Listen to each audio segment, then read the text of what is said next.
Yan mga karoro, bababa na kami dito. Pupunta kami ng highest point. So dito na lang ako. Ilang kilometer yun? 200 kilometer? Malapit lang pala yun. So, malapit na yun. Sir Mark. Kaway! Sir Mark.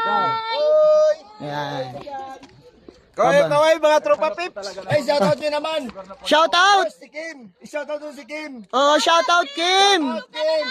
Nandito na kami. Shout out! Tulog ka na lang, Kim! Yan, tulog ka lang. Dito lang kami. Tulog ka na lang. Sayang ng 300 kilometers na binahe mo. Sayang yung simula hanggang dito. Ang layo. Welcome. Anong ano yan? Honor? Ganito binibili ko kasi dahil sa, meron ako YouTube channel eh. Subscribe kayo sa akin hashtag Rororo channel.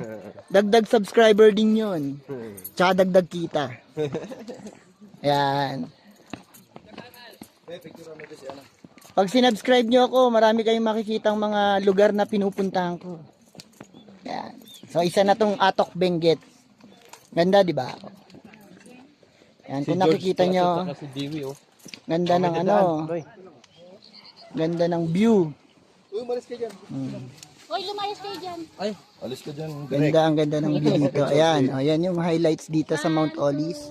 Tapos ito yung makikita nyong view from the top.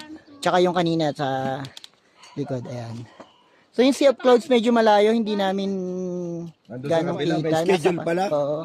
Bukas pa ata sila dito, sabi ng Nasa kabila yung Sea of Clouds, so hindi namin ganong nakita. Pero tanaw lang, kasi nasa kabila pala. So ngayon, bababa kami para pumunta sa highest point. Ano lang daw yun 200 kilometers. So mga ilang minuto lang yung biyahe. Ayan. Pwede ditong mag strawberry picking, may bayad nga lang. Okay. So bye bye mga karoro.